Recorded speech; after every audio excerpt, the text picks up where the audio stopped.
Hey, what's up, everybody? Dr. E in the house. And today I'm going to be talking about something that's very important for this time of year. As many of you have resolutions or just intentions or goals that you want to accomplish. Now, for me, I'm going to be talking about this because this is very important as we go back to the work week. I'm going to be talking about productivity. So, what is it that you do to accomplish productivity for the day? Do you have goals? Do you set goals? Do you rush around and just kind of randomly check things off your list? Do you have a plan? So here's where I'm going to start. Number one, it is best not to rush anything. So, it might have just taken me a number of years to realize this because, I was very much a busybody. Just getting things done, running around to the next thing. And then later, I sort of deduced that many of these things just kind of felt sort of random. And, even though I accomplished a lot of goals and I achieved a lot of things in my life, I often found myself feeling a little unfulfilled.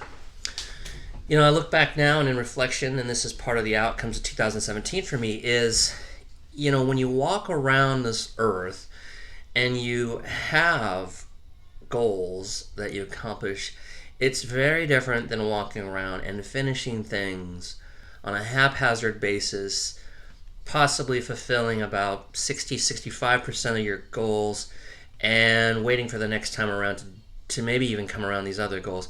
And this is why I believe many people run into a problem when they feel as if they did not accomplish that which they set out to do.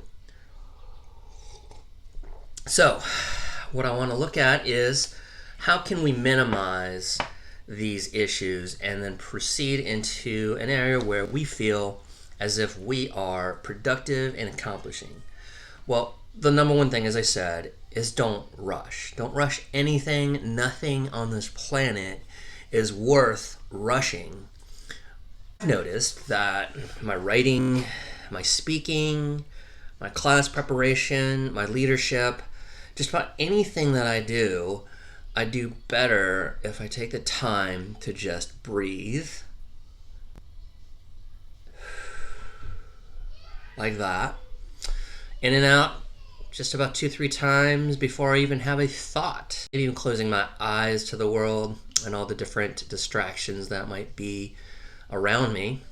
And although this is not meant to be some kind of meditative mindfulness skill, it is something that I take with me regularly. So I could go to my office and say, for example, today, I'm going to use my computer here throughout the day. Say I just sit down here in front of my computer and I just kind of look at all the different icons and I'm in front of my Mac here. There's a million things that I could be clicking. For the scattered brain or the disorganized processes of approaching your work. So one of the things I've done is, and this is number 2, organize that which is in front of you at all times. So I used to think, well, it'll just kind of organize itself. The computer will intuitively put things where they need to be, and that's fine, but, there is no organization to that at all. What I've done is I've created folders for just about everything that I need. And I've labeled them, some of them have fun names, some of them are just simple, like pictures or images. Some of them are more along the lines of work productivity, like Excel spreadsheets might be located for work in one folder called work, and then in the Excel spreadsheets for like finances are here under home. So I know where everything is at all times. So organization is key. I want to talk about intention. So this is 3. I think for the past 15 years, I've been successful at doing this. I wasn't even sure what this was called. I kind of just picked it up on the fly and noticed it worked for me. But before I go to bed every night, I come up with a plan for the next day. So this could kind of be equated to some of us who set our clothes out for the day. What is it going to look like? This is a manifestation into the future. And many times, I think this is what it comes down to is I'm looking at a blank slate. What am I going to do with this? It's like a blank canvas. So it's similar to that, and sometimes I even do that. I set out my clothes to kind of imagine what I want to look like for the next day, depending on my meetings and engagements and clients. So it's similar, but I'll get into the app called Evernote, and I've been using this I think since it's been developed, and I will list my priorities for the next day. And not lofty priorities, but manageable, attainable priorities. And I will list them possibly up to 10 if I know I have a free day of working on new things and generating new ideas. But if I do have a busy day, I will top out with 3. So looking at 3 different goals or priorities. So I will put 1, 2, and 3 in order. And as you know, this is something that's effective for most people. I do check those off. So I put a big giant X next to them as I finish them and complete each goal. So it's not only fulfilling to me to look back and see that I completed these things, it's an intention that's completed, and that's the most important thing. I can say also that productivity, and this is the 4th topic, needs to be scheduled. So for me, I'm sitting in front of you and it's now 9 a.m. I find that my most productive moments are between certain times, and I'm very well aware of when those times are. So because I have 2 young children, one of those times for me is very early in the morning. And now I'm just kind of used to getting up in the morning. So to me, very early in the morning at, say, even 5:30 to about 6:30, I am wide awake and planning. That's usually when I do my Evernote planning. Secondly, I also know throughout the day that I'm pretty productive from the times of 9 to 11. So as you can see, I'm here right in front of you speaking on a video, and I know that I'm clear-headed. I've cleared my schedule. This is a time when I'm thinking and when I'm producing. The other time for me is right around 4:30. So I do schedule some calls for 4:30 to 5 o'clock with some people with some critical issues that need to be tended to. And I like that because that's usually the drive home or the subway home, and I can conclude my day in a productive manner. Know all those times during your day when you're the most effective and when you feel the most productive, or if you're in a creative field, creative. When I used to paint, it used to be early in the morning or late at night, whatever you want to look at it from whatever perspective. And I really didn't feel that same sort of energy during other times of my day, so that was set aside for that. Songwriting for me was something I had to do right before bed. So think about that. Try to look at your day and when is most productive for you. So number 5 is just sort of a way to wrap this all together. So this is kind of the broader picture goal of productivity. So I like to wrap this all up to see where that intention that I had the night before my day landed in the grand scheme of things. Organize my intentions into 3 major themes of what I want out of life. So yeah, let's attach some meaning to this, into the thoughts of Viktor Frankl. Think about meaning and putting meaning in your work. So yeah, I will organize these into themes. So I have a few themes, and I'll share with you, even one of them today. So career theme wise, for me, it's important for me to look at my future as a leader, as a motivator, as an inspirer. What did I do today that inspired others? What did I do today that was motivating and can fit in that category of leadership, where I had this kind of effect on either my colleagues, my clients, my students, policy? These go into the category of leadership.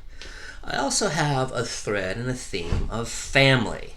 So what did I do today for my family? What did I do to keep the family unit intact and working and healthy? Did I wake up and fix breakfast for the boys? Yeah. So, this morning I did. In fact, I not only did that, I fixed myself some tea and my own breakfast. I actually had a very non-rushful morning, and it was meditative in some ways to get into my day.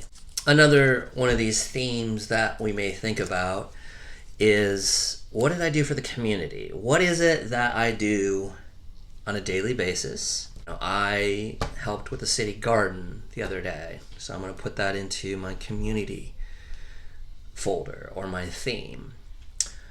And most importantly, the one thing that I think most people do forget is they get busy in life, they rush around, they move, they try to become as productive as possible, even without any goals, and that may be effective for some people, yet it's not meaningful, or it doesn't feel as if you've made your mark, or you're done, or when can I look back and say that was amazing.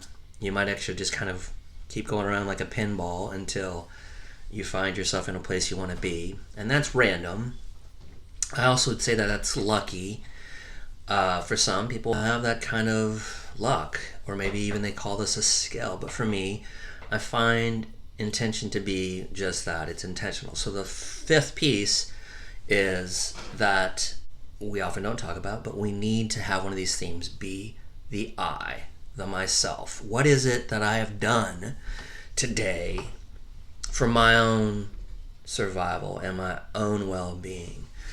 So many of my students, you may know me if you happen to be subscribing to this channel. You've probably heard this a gazillion times, but I do ask all my students to bring forward some self-care that they have done for themselves throughout their week. And this is highly effective.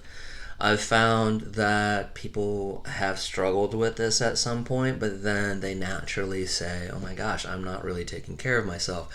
I need to start doing something for myself. So it's a very big motivator for my students, since they do announce this to the entire class. We started this process out over a course of 15 weeks, and in the first few weeks, I got a lot of, basic things like, well, I went to go eat somewhere that I wanted to eat. That's still self-care, and that's still a wonderful thing. Is that right around week, I'd say 4 or 5, things shifted and became a lot more intentional, where I don't know if it got into the students' unconscious or subconscious even, and they just intentionally went about their day to do different things that they've always wanted to do, but the story started changing, and when I went around the room, I started hearing things like, I went and saw my grandmother that I hadn't seen. I traveled 2 states away to go see her. I took out a bunch of friends that I hadn't seen in a while, and that felt really great to reconnect. These are now a little bit more intentional, take a little bit more energy than just simply going out to dine somewhere.